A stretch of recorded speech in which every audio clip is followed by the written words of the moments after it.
Welcome back to Calculus 1. This is part 2 of our lecture on antiderivatives.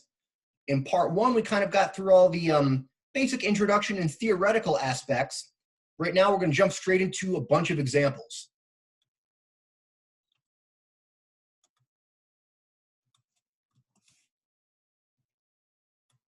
All right, we left off covering a long list of antiderivatives and some basic anti-differentiation rules. Now we're going to jump to kind of a straightforward example, which is just simply given a function, find the most general antiderivative of it. Now let's go through part A together, which is on the simpler side, and then parts B, C, and D, I'll give everyone an attempt at. Okay, now if we think back to how we first would have approached finding a derivative for this function, which we're not now, we're looking for an antiderivative. We had our basic power rule for derivatives, and we thought, well, we're adding and subtracting several powers of x. We can add and subtract each of those derivatives found by the power rule. Well, we now have a sum rule and difference rule for antiderivatives when we have basic functions that are being added and then subtracted. We can find an antiderivative for each part. And since we're adding or subtracting 4 different basic functions here, we can apply our power rule for antiderivatives 4 separate times. This should be a piece of cake. We basically find an antiderivative term by term since we're only adding and subtracting. And if we go in order, we should find our antiderivative comes out to contain 1/5 x to the 5th minus 1/3 x cubed. For the 3x part of the function, we can think of the 3 as a constant multiple. The antiderivative for x is 1/2 x squared. And then the last term in the function, the +1, recall our antiderivative for a constant is that constant times x. So here we get as our antiderivative of 1, x. And the last part, just to account for the most general antiderivative, we put a plus c, realizing that this basic antiderivative could have any constant added at the end there, and it's still a correct antiderivative. All right, if we clean that up a little bit, take the 3 times 1/2, you can just write that as 3/2, and we have our antiderivative here. Standard notation, if we have a function denoted as little f, usually we express the antiderivative as the capital letter version of that function. So our function was little f, our antiderivative is capital F. Just standard notation used within the calculus sequence as you progress possibly into calculus 2. All right, let's move on to part B. This one I'll give you an attempt at. It's not any more challenging, but you might be thinking, we didn't talk about square roots or radicals in terms of their antiderivatives. Well, we did. Here's a tip, rewrite it. We'll check in a few seconds.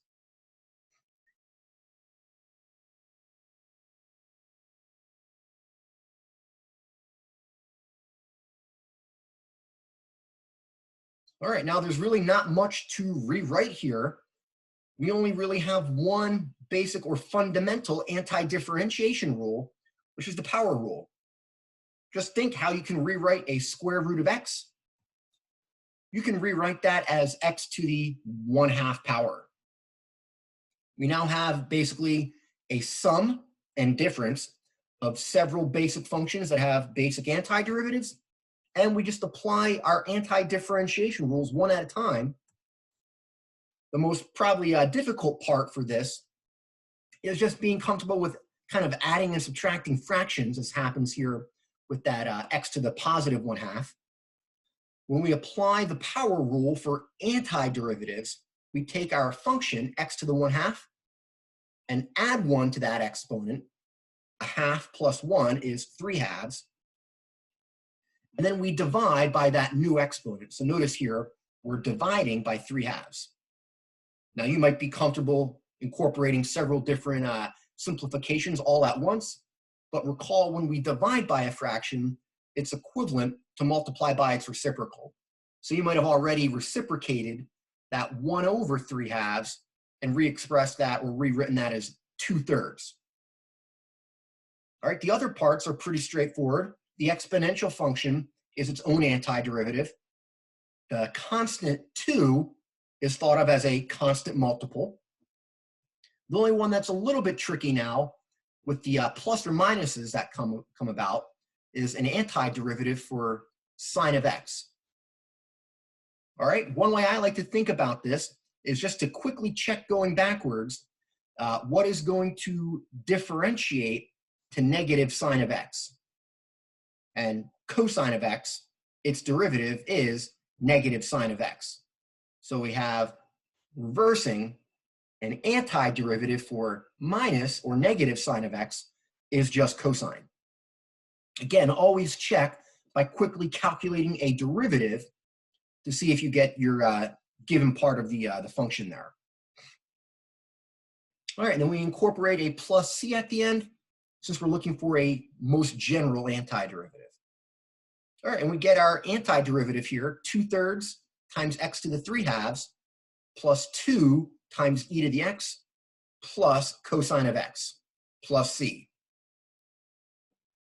All right, here the tip was to rewrite, and it was fairly basic. You're probably already comfortable from earlier in our course expressing square root of x as x to the 1/2 power. We're going to use the same tip about rewriting in the last two examples, part C and D, but it might not be as obvious how to rewrite them. So let me give you a little bit of time for part C. We'll check in a minute or two.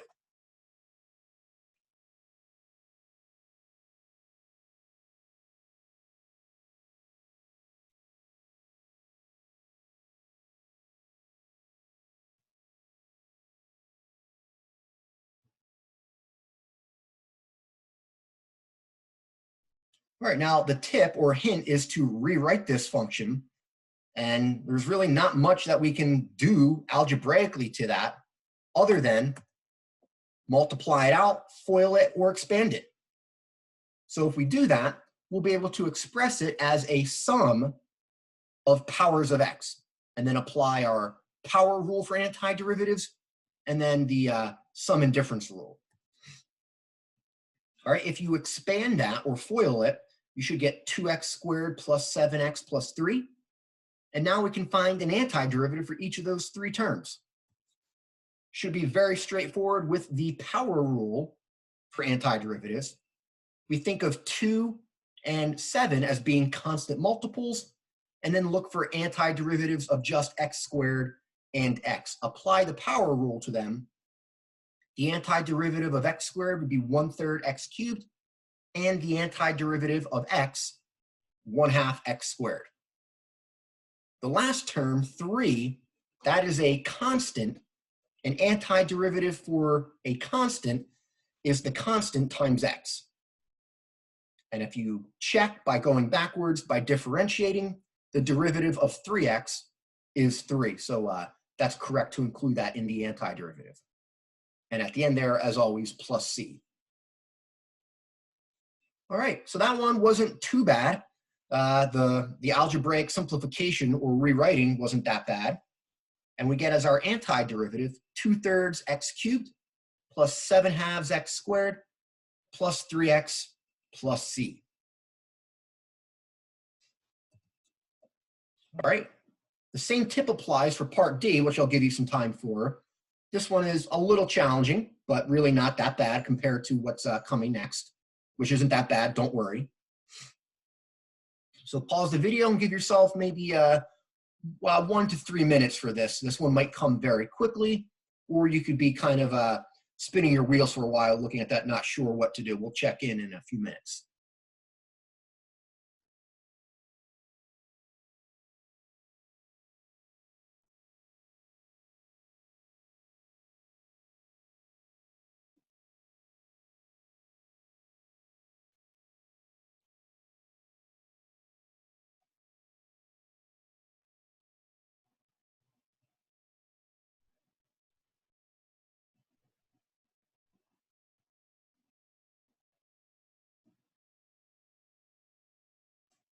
All right, let's go through this one. This is our last part of example one.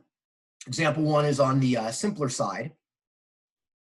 All right, and the hint here about rewriting by itself might be a little vague, but the only thing we can do with that expression, that fraction where there's a single term in the denominator, is let's just split that into several fractions. We'll have x squared divide into every term in that numerator. If you had an additional number in the denominator, let's say x squared plus 1, then this wouldn't work. You kind of have to have just a single power of x in your denominator for this to be valid right now. All right, so we're going to divide x squared into each term in the numerator. You might be recalling that when you divide powers of x, you subtract their exponents. And I'm going to express the last two terms as 1 over x. And just to make the act of finding an antiderivative as simple as possible, there's really not much you can do with respect to canceling out common factors for the last term, 3 divided by x squared. But you can rewrite that as a power of x. You have x squared in the denominator. You can rewrite that as x to the negative second power. Now we have it in the form where we can apply our basic anti-differentiation rules. Be careful, don't rewrite x squared or x divided by x squared as x to the negative 1. Probably more recognizable for antiderivatives to write that as 1 over x. Remember, the power rule does not apply when the exponent of x is negative 1. If we find an antiderivative for each term here, we should get 1/2 x squared minus 2x. An antiderivative for 1 over x is natural log of x. And then the 3 times x to the negative 2, the 3 is a constant multiple, and then we apply the power rule for antiderivatives to x to the negative 2. And that antiderivative would be negative x to the negative 1. We put our plus c at the end. You can clean this up a little bit, and we get our antiderivative as follows here. We took the last part, 3 times negative x to the negative 1, and rewrote that antiderivative, that expression, as minus 3 over x, putting the x to the negative 1 as a factor in the denominator. You don't have to do that. That's just a way to recognize alternate forms of answers as you might be checking in back of the textbook or other resources. Okay, so that concludes example one. Example one was on the simpler side. The examples did get a little bit harder here towards the end, but not too bad. Let's go ahead and jump to a good example to motivate some other ideas to where antiderivatives might come up. Let me give you an attempt at this. This notationally seems a little bit different, but it's the same concept. The question is now, find the function f of x if its derivative, f prime, is e to the x plus 6x plus 2, and the function value when x is 0 equals 3. We'll check in a few minutes.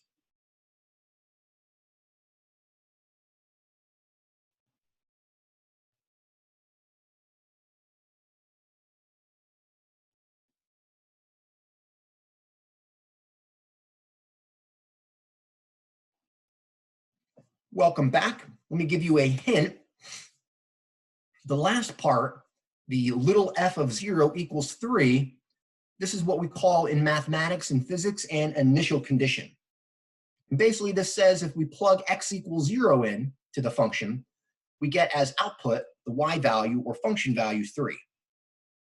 How we use this in practice is it's going to be what allows us to determine the value of the plus c, the constant that pops up in the antiderivative. Now, why might we be interested in antiderivatives for this question? Well, let's take a look at a kind of very simple kind of sketch for the problem. We have a function f of x and its derivative f prime. Now, we're trying to work backwards. We know what the derivative is. And if we go from the function on the top, f, down to f prime, we do that by calculating a derivative. Our question, we're starting at the bottom and we want to go back to the top. We reverse finding a derivative by finding an antiderivative. The notation has changed a little bit, but we are still finding an antiderivative. Antiderivatives are what cancel out or undo derivatives. So for our given f prime there, we're going to calculate an antiderivative. That should be very straightforward. We only need basically the sum rule and to know some basic antiderivatives. The antiderivative of e to the x is itself, and then 6x and 2, we can apply the power rule to for antiderivatives. All right, we include a plus c at the end there, since we did calculate an antiderivative. Anytime you find an antiderivative or calculate one, you usually have to include a plus c. So we get here a simplified version. Our function f of x is e to the x plus 3x squared plus 2x.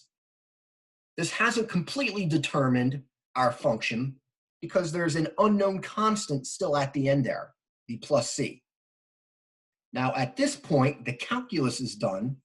We can just use our initial condition to find the value of that constant c.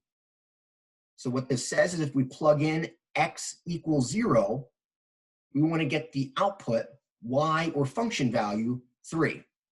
What we get is an equation that we can solve for the value of c. Notice in our function, little f of x, plug in 0 to 3x squared and 2x, they become 0. But be careful, e to the 0 is 1. So we get a very simple equation here. E to the 0 plus c has to equal 3. Rewriting that, that's equivalent to 1 plus c equals 3. And that should be a piece of cake. Hold on, let me use my fingers and toes to solve that. Hold on. You should get c equals 2. All right, so at that point, we've determined the value of the antiderivative plus c, that constant, and we can just plug it back in to our expression for little f of x, and we've completely determined our function. All right, let's go into detail about where you might encounter initial conditions if you haven't already. We'll go off in a kind of a little tangent here and just tie this into position, velocity, and acceleration. At this point, we can kind of thoroughly answer all questions related to position, velocity, and acceleration with the concept of antiderivatives. Now, we did introduce position, velocity, and acceleration earlier in the course, but we did so purely talking about derivatives. We defined the derivative of position as the velocity, and the derivative of velocity is the acceleration. Recall, derivatives are instantaneous rates of change. Now, earlier, we could start at the top with the position function of an object, s of t, and if we repeatedly differentiate that, we get the velocity, and then if we differentiate the position twice, we get acceleration. What we can now do is go backwards. Instead of starting at the top with position, we can start at the bottom with acceleration. And if going down is the act of calculating a derivative, going back up, we calculate an antiderivative. Now, this is of interest for those of you that had an introductory or basic physics course. You probably talked about Newton's second law, F equals ma, where F is the net force acting on an object, m is the mass, a is the acceleration. If you know all the forces acting on an object, you can determine the object's acceleration. What we can now do with calculus is Newton's second law gives you a way to solve for the acceleration. We can now calculate two antiderivatives to get the object's position. So using a little basic physics and now some calculus, knowing the forces acting on an object, we can get the acceleration, and then calculating two antiderivatives, we can get the position function. And that's something that you might have done in your physics course, but for very simple problems where the acceleration was constant. But we'll save that for your physics course to go into more detail too. All right, now before we move on, I want to tie this back to example 2. So I restated here example 2 as we had it, which was find f of x if f prime equals e to the x plus 6x plus 2 and f of 0 equals 3. Now we can reword this. The function we're looking for here is what appears at the top of that kind of chart. We're looking for the position where we're given the velocity. So recall, derivatives can be thought of as velocity, instantaneous rates of change of position. So we can interpret example 2 as given the velocity function of an object, change your x's to t's, since velocity and position usually depend on time as we think of it. And then we can basically just find an antiderivative to go back upwards in that chart. Given v of t, we calculate one antiderivative to get the position s of t. Now the kind of function value at the end there, little f of 0 equals 3, that can be what we interpret as the initial position of an object. The object's position at the start time is positive 3 units. And again, that's kind of getting more towards the realm of your physics course, but we can now, with this interpretation in mathematics, answer some basic questions pertaining to given velocity, finding position, as you might encounter in the homework questions for our course. If you apply that here, you should get pretty much the same answer as we did, but instead of having x for your independent variable, we have it as t. All your rules apply, same concepts, just different independent variable, t instead of x as we stated it. All right, with that out of the way, a question about starting at the bottom, acceleration, a second derivative of position. Let's take a look at one last final example, just looking at this mathematically. We'll save the position, velocity, acceleration questions for homework questions when they're on the simpler side, or for your physics or perhaps engineering course. This is very similar to our last example, where we were given the first derivative and asked to find the function. What you're going to be asked now is, given the second derivative, f double prime, find the function. What you have here are two initial conditions, the function value at 0 and the derivative value at 0. Now, I'll give you an attempt at this. Why might we need two different initial conditions? Well, think back to the chart we had. If we're starting at the bottom with the second derivative, we work back up to the function by calculating two antiderivatives. What happens each time when you calculate an antiderivative? You need to include a plus c. Well, we're going to anti-differentiate twice. Each time we include a plus c, or plus some constant.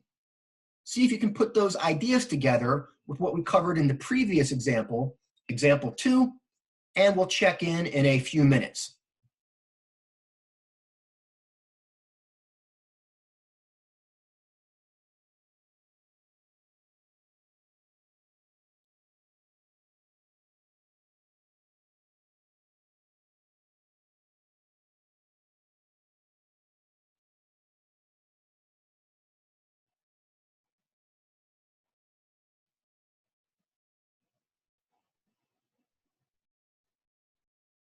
All right, let's go through our last example here for this lecture. This is about as complicated as it gets, I'll say, for a question pertaining to just pure antiderivatives. Kind of what we'll finish the course with uses antiderivatives for something else, but we'll save that for when it pops up in a few lectures. All right, let's start with our second derivative, f double prime, and we're going to calculate one antiderivative. Think back to the chart. We're starting at the bottom. The act of finding one antiderivative moves us kind of into the middle. All right, so we can find an antiderivative here. Very simple.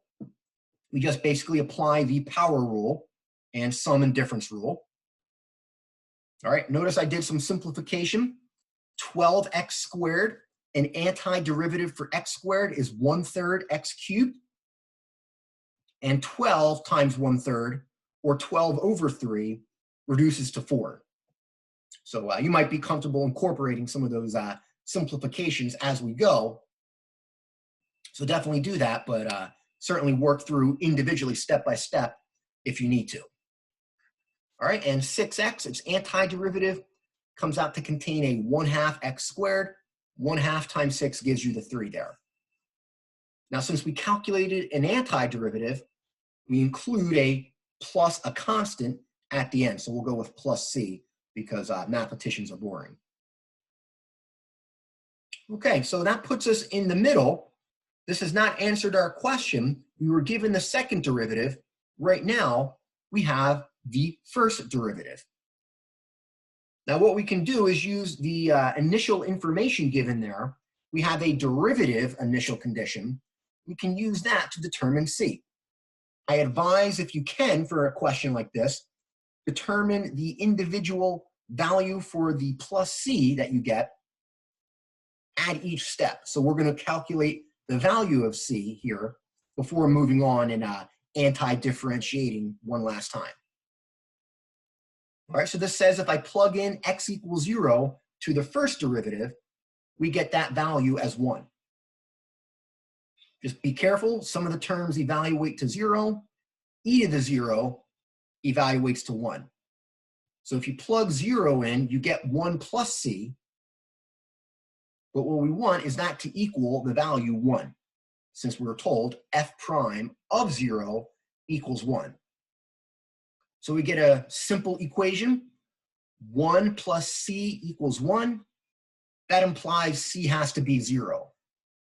So we've determined our constant, and we get our derivative, still not answering the question. We're kind of halfway done at this point. We get our derivative, f prime, as 4x cubed minus 3x squared plus e to the x. We determined our plus c to have the value 0. All right, now at this point, we just calculate one more antiderivative. Since we're finding an antiderivative, we include a plus a constant at the end.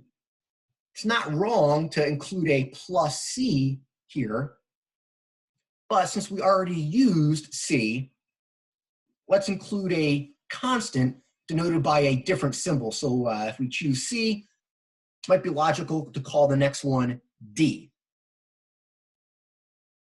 Okay, so from here, we can now use the function initial condition to solve for d. And it's pretty much the same thing. We still have this exponential term, and we get as our equation that we're solving, after we've plugged in x equals 0 to this expression for little f of x, we get the equation 1 plus d equals 2. And if we solve that, we get that the value of d, the second constant that we included from anti-differentiating, comes out to be 1. And if we plug that back in, we get our function after calculating two antiderivatives as x to the 4th minus x cubed plus e to the x plus 1. Now, this one, there's lots of kind of small and subtle places where you can make a mistake. So definitely check, differentiate that twice. You should get 12x squared minus 6x plus e to the x.